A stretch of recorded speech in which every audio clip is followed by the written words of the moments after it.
Assalamualaikum warahmatullahi wabarakatuh. Pada pertemuan kali ini, Ibu akan melanjutkan materi kita minggu lalu tentang transformasi. Transformasi minggu lalu, Ibu sudah membahas mengenai refleksi, yaitu pencerminan. Kali ini, Ibu akan melanjutkan jenis transformasi yang kedua, yaitu translasi atau pergeseran.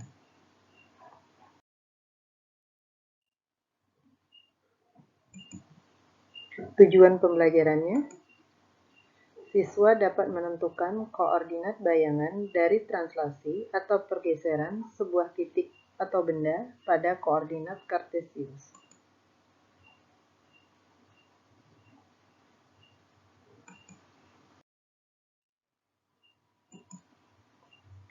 Apa itu translasi atau pergeseran? Translasi adalah pergeseran suatu titik atau benda pada suatu koordinat kartesius.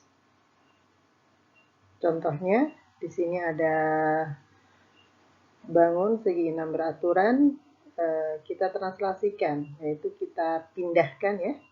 Maka yang terjadi, bangun tersebut hanya berpindah tempat, tapi posisi dan bentuknya tetap. Itulah yang dimaksud dengan translasi.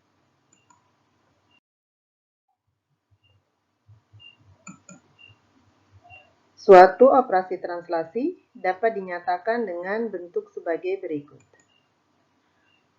P terletak di titik koordinat X, Y, ditranslasikan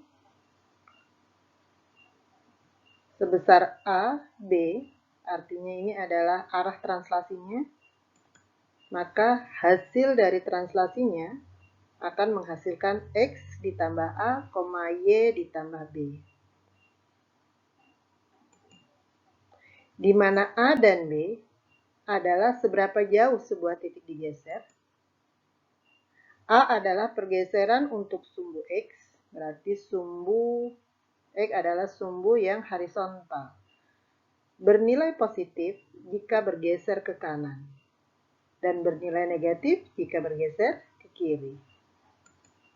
B adalah pergeseran untuk sumbu Y, berarti sumbu vertikalnya ya. Bernilai positif jika bergeser ke atas dan bernilai negatif jika bergeser ke bawah.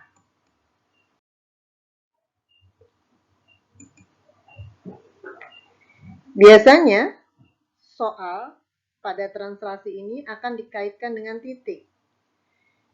Jika menggeser suatu bangun, maka yang akan digeser adalah titik-titik sudutnya. Contoh, di sini ada sebuah segitiga ABC. Kita geser,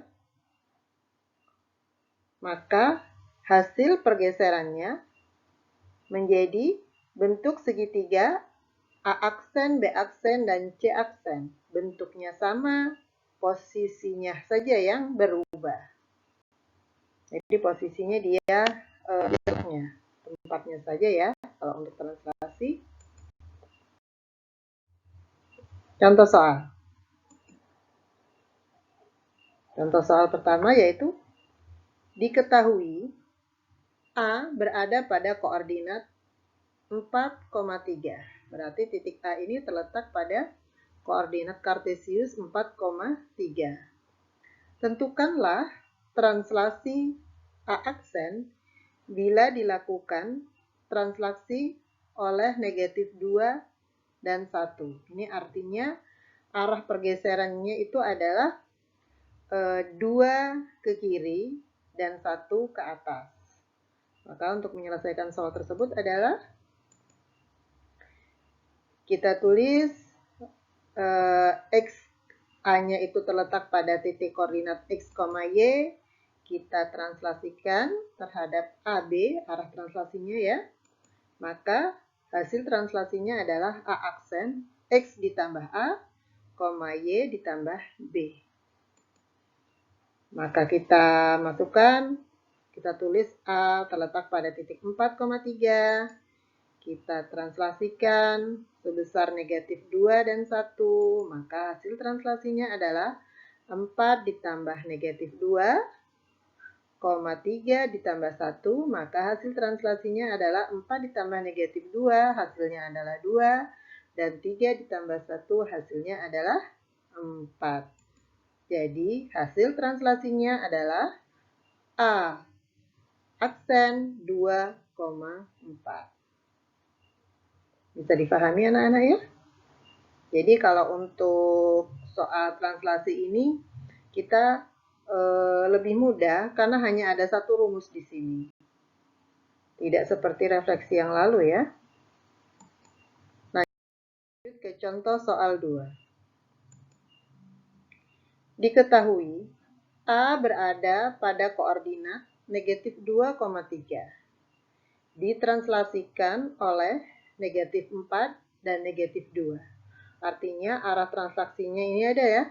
X-nya 4 satuan ke kiri dan Y-nya 2 satuan ke bawah.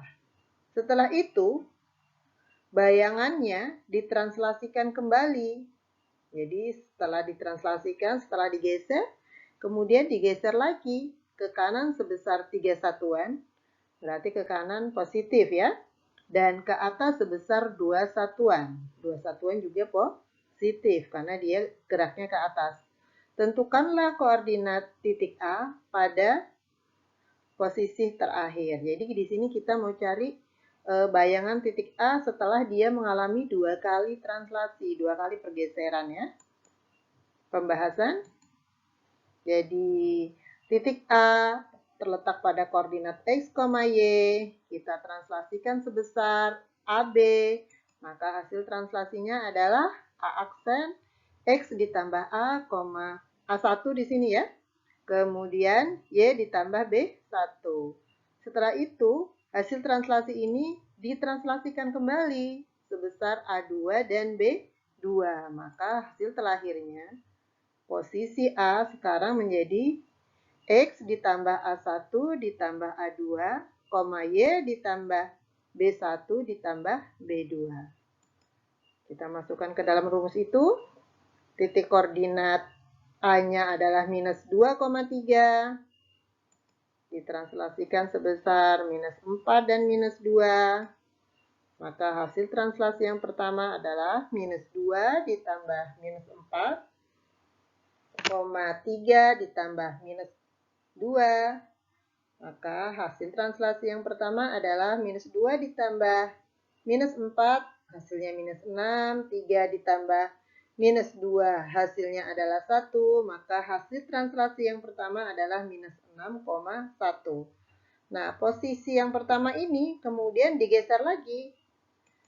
Dengan arah pergeserannya adalah 3 dan 2, artinya dia 3 digerakkan ke atas dan 3 digerakkan ke kanan dan 2 dia digerakkan ke atas. Maka hasil translasi terakhirnya adalah minus 6 ditambah 3, 1 ditambah 2.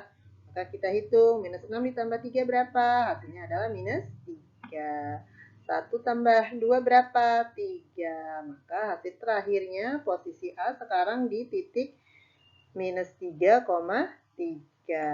Jadi hasil translasi akhirnya adalah minus 3,3.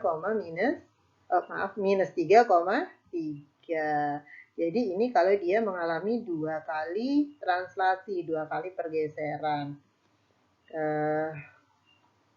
Kita lanjutkan lagi untuk contoh soal yang selanjutnya, yaitu contoh soal yang ketiga. Diketahui segi 4A, B, C, D memiliki sudut titik sudut A di titik sudut 1,2, B 3,1, C 4, minus 1, dan D terletak di titik 2,0. Tentukanlah hasil bayangannya jika ditranslasikan sejauh 4 satuan ke kiri dan 2 satuan ke bawah. Karena dia digerakkan ke kiri, maka arah translasinya bernilai negatif. Dan 2 satuan ke bawah berarti juga arah translasinya negatif. Maka kita selesaikan soal tersebut kita tulis di sini. Titik A terletak di koordinat 1,2. Ditranslasikan 4 satuan ke kiri dan 2 satuan ke bawah. Maka hasil translasinya 1 ditambah minus 4, 2 ditambah minus 2. Maka hasilnya adalah 1 ditambah minus 4 hasilnya minus 3. Dan 2 ditambah minus 2 hasilnya adalah 0. Maka hasil translasi titik A hasilnya adalah minus 3,0. Lanjutkan titik B yang awalnya terletak di koordinat 3,1 ditranslasikan sejauh minus 4 dan min 2. Maka hasil translasi B aksennya adalah 3 ditambah minus 4, 1 ditambah minus 2. Maka kita hitung 3 ditambah minus 4 hasilnya minus 1, 1 ditambah minus 2 hasilnya minus 1. Maka posisi B sekarang adalah di titik minus 1, minus 1.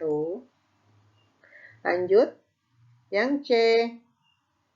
C titik koordinat 4, minus 1 ditranslasikan sejauh minus 4 dan minus 2. Maka hasil transaksinya adalah 4 ditambah minus 1, minus 1 ditambah minus 2. Maka hasil translasinya adalah 0, minus 3. Kemudian koordinat titik D terletak di titik 2,0 ditranslasikan sejauh minus 4 dan minus 2. Maka hasil translasinya adalah 2 ditambah minus 4, 0 ditambah minus 2 sama dengan D aksennya adalah 2 ditambah minus 4 hasilnya adalah minus 2.